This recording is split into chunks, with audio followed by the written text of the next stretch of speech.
ನನ್ನ ತಾಯಿ ನನ್ನನ್ನು ಕೂಲಿ ಕೆಲಸ ಮಾಡಿ ಈ ಮನೆ ಮುಸ್ರೆ ತೋಡಿ ನನ್ನನ್ನು ಸಾಕೋಳೆ ಅಂತ ತಾಯಿನೇ ಹೋದ್ಮೇಲೆ ನಿಮ್ಗಳಿಗೆ ಮನುಷ್ಯತ್ವ ಅನ್ನೋದೇ ಇಲ್ಲ. ಡಾಕ್ಟ್ರುಗಳು ದೇವರು ಅಂತ ನಮ್ಮವ್ವ ಹೇಳ್ತಿದ್ಲು.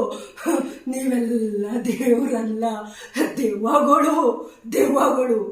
ದುಡ್ಡು ಬೇಕು ನಿಜ. ಹಂಗಾದ್ರೆ ನಾನು ಈಗಲೇ ನಿನಗೆ ದುಡ್ಡು ತಗೊಬಂದು ಕೊಡ್ತೀನಿ. ನನಗೆ ನಮ್ಮ ಅವ್ವನ ಉಳಿಸ್ಕೊಡು. ನಮ್ಮ ಅವ್ವನ ಉಳಿಸ್ಕೊಡು. ಬಾರಯ್ಯ ಬಾ. ಇವತ್ತಿನ ಪರಿಸ್ಥಿತಿ, ನನಗೆ ಬಂದಿರೋ ಪರಿಸ್ಥಿತಿ ನಾಳೆ ನಿನಗೂ ಬಂದೇ ಬರುತ್ತೆ. ಎಷ್ಟೋ ಜನ ತಾಯಿ ಕಳ್ಕೊಂಡು ಮಕ್ಕಳು ನಿನಗೆ ಶಾಪ ಹಾಕಿ ಹಾಕ್ತಾರೆ. ಅದು ಕಟ್ಟಿತ್ತ ಬುಟ್ಟಿ. ನೀವೆಲ್ಲ ಡಾಕ್ಟ್ರ್ ಕೆಲಸಕ್ಕೆ ನಾಲಾಯಕು. ಹೋಗಿ ಅವ್ವ ಎದಳವ್ವ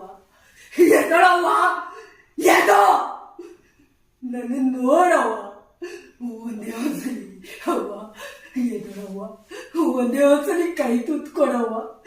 ನಾ ತಿನ್ಬೇಕು. ಎದೋಳವ್ವ ಅವ್ವ.